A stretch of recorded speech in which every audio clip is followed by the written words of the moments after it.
Oke, bismillahirrahmanirrahim. Assalamualaikum warahmatullahi wabarakatuh. Perkenalkan, saya Rahmawati. Saya dari jurusan S1.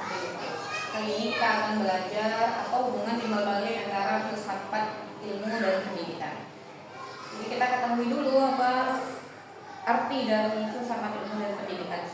Jadi filsafat ilmu adalah cabang filsafat yang mempelajari hakikat ilmu, asal-usul, struktur, metode, batasan, dan validitas pengetahuan. Sedangkan pendidikan adalah proses usaha yang dilakukan secara sadar dan terencana untuk mewujudkan suasana belajar dan proses pembelajaran yang baik dan benar. Nah, sebenarnya apa hubungan timbal baliknya? Jadi, peran filsafat ilmu terhadap pendidikan. Satu, menentukan hakikat pengetahuan. Nanti dikaji oleh filsafat ilmu apa sebenarnya hakikat dari pengetahuan tersebut. Yang kedua, menentukan metode pembelajaran. Nah, metode pembelajaran di dunia pendidikan itu seperti apa sih? Harus menggunakan apa sih? Itu dikaji oleh filsafat ilmu. Menetapkan tujuan pendidikan. Sebenarnya tujuan pendidikan itu apa sih? Menanamkan informasi atau ilmu pengetahuan saja, atau ada tujuan lainnya? Itu dikaji oleh filsafat ilmu.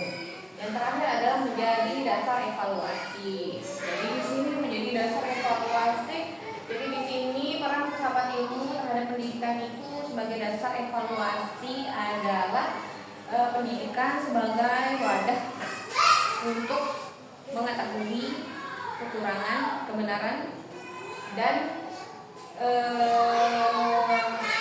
metode yang baik yang digunakan di pendidikan. Nanti akan dikaji dan diolah dan ditemukan oleh filsafat ilmu. Yang selanjutnya adalah peran pendidikan terhadap filsafat ilmu sebagai sarana pewarisan ilmu. Di sini maksudnya sebagai sarana pewarisan ilmu, pendidikan itu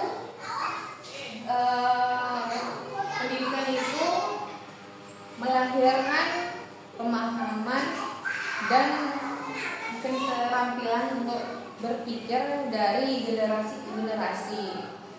Dan selanjutnya sarana pengembangan ilmu pengetahuan. Jadi di sini pendidikan itu adalah sebagai wadahnya. Nanti jika ditemukan ketidaksesuaian, maka akan dikembalikan ke filsafat ilmu untuk dikaji kembali, diolah, dan divalidasi. Yang terakhir adalah mewujudkan nilai ilmu dalam kehidupan. Jadi maksudnya nilai ilmu di sini adalah menanamkan bagaimana nilai-nilai seperti etika, kejujuran, berpikir kritis, dan logis itu diterapkan di dalam kehidupan. Jadi kesimpulannya adalah pendidikan tanpa filsafat ilmu akan kehilangan arah dan makna. Sedangkan filsafat ilmu tanpa pendidikan akan mati dan tidak memiliki tujuan yang jelas. Oke, jadi yang selanjutnya kita belajar selanjutnya adalah bagaimana filsafat ilmu mengawasi dan memperkuat eksistensi keilmiahan serta nilai-nilai dalam pendidikan. Nah, kita bahas satu-satu dulu ya. Di sini kita melihat filsafat ilmu mengawasi dan memperkuat eksistensi ilmu pendidikan. Maksudnya eksistensi di sini adalah keberadaan, keberlakuan, dan kedudukan ilmu pendidikan sebagai sebuah disiplin ilmu yang sah. Jadi peran-perannya di sini adalah menegaskan hakikat ilmu pendidikan itu apa, menjamin kejelasan dasar ontologis, menjawab tantangan keberadaan. Nanti itu fungsinya filsafat ilmu dalam mengawasi dan memperkuat eksistensi. Nah, di sini juga ada filsafat ilmu mengawasi dan memperkuat keilmiahan ilmu pendidikan. Jadi keilmiahan di sini adalah mengacu pada sifat, ciri, dan standar kebenaran yang harus dimiliki oleh suatu pengetahuan agar disebut ilmiah. Jadi di sini ada beberapa poin. Menetapkan metode dan cara berpikir, menjamin kebenaran dan pengetahuan, membangun sistematika pengetahuan. Selanjutnya Filsafat ilmu mengawasi dan memperkuat nilai-nilai dalam pendidikan.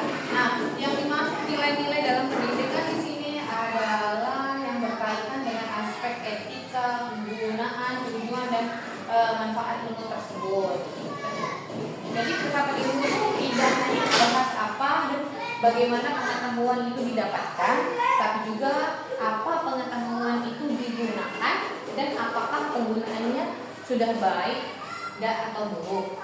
Selanjutnya, pendidikan yang bermakna dan bernilai turut memperkuat perkembangan filsafat ilmu. Maksudnya di sini adalah pendidikan menjadi tempat pengujian dan verifikasi prinsip ilmiah.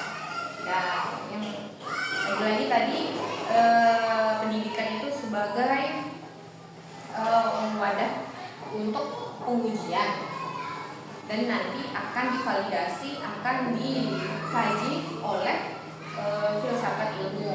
Yang kedua, pendidikan menumbuhkan masalah baru yang menjadi bahan kajian filsafat ilmu.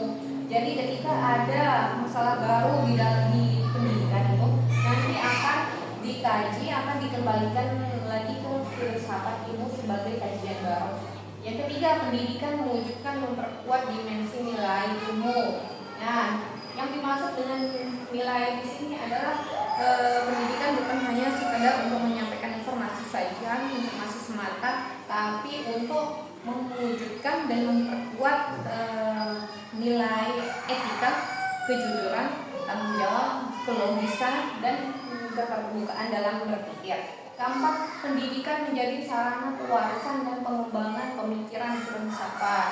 Nah, jadi karena sudah terbiasa para peserta didik dan guru untuk berpikir logis, jujur, bertanggung jawab, serta berpikiran terbuka, maka nanti akan lahirlah para pemikir filsafat. Selanjutnya, mengapa filsafat ilmu dapat disebut sebagai pisau analisis dalam membedah persoalan-persoalan pendidikan. Jadi yang disebut pisau analisis di sini adalah peran ontologi, epistemologi, dan aksiologi. Nah, mengapa disebut pisau analisis? Yuk kita lihat. Jadi ontologi itu adalah pisau bedah untuk menelaah hakikat. Nah, karena ontologi itu mampu memotong pandangan yang dangkal, keliru, atau kabur mengenai objek pendidikan sehingga kita mendapatkan gambaran yang jelas dan benar tentang apa yang sebenarnya yang sedang kita hadapi. Nah, kalau peran epistemologi yaitu pisau bedah untuk menelaah proses dan metode. Jadi, apakah kita mampu membedah keruwetan proses pembelajaran, misalkan metode yang benar dan salah, dan memastikan bahwa pengetahuan yang disampaikan adalah pengetahuan yang sahih dan dapat dipertanggungjawabkan. Jadi, epistemologi itu adalah membedah persoalan yang berkaitan dengan metode, cara berpikir, validitas, dan kebenaran ilmu. Sedangkan kalau aksiologi itu untuk apa? Nah, kalau aksiologi adalah pisau bedah untuk menelaah nilai dan tujuan. Jadi, mengapa disebut pisau? Karena ia mampu memotong praktik-praktik pendidikan yang menyimpang, yang salah arah atau tidak bermanfaat, lalu mengembalikannya pada nilai-nilai luhur dan tujuan yang sejati. Jadi tanpa pisau-pisau analisis tadi, persoalan pendidikan hanya akan dilihat secara permukaan saja, tidak sampai ke akarnya, sehingga solusi yang diberikan pun hanya bersifat tambal sulam. Dengan filsafat ilmu, persoalan pendidikan dibedah habis, didiagnosis secara mendalam dan dicarikan solusi yang tepat, mendalam, dan berlandaskan kebenaran serta nilai. Selanjutnya, di sini ada contoh konkret penerapan filsafat ilmu dalam praktik pendidikan. Di sini adalah contoh penerapan kurikulum merdeka. Jadi penerapannya adalah menyusun kurikulum, menentukan apa saja yang menjadi materi pokok dan mana yang bersifat tambahan. Jadi kurikulum ini membedakan hakikat pengetahuan umum dan pengetahuan kejuruan. Jadi hasilnya struktur kurikulum yang menjadi lebih jelas, sederhana, dan berfokus pada materi ini menghilangkan materi yang pilih atau tidak relevan dengan hakikat keilmuan. Nah, Sekian mungkin dari saya. Terima kasih. Assalamualaikum warahmatullahi wabarakatuh.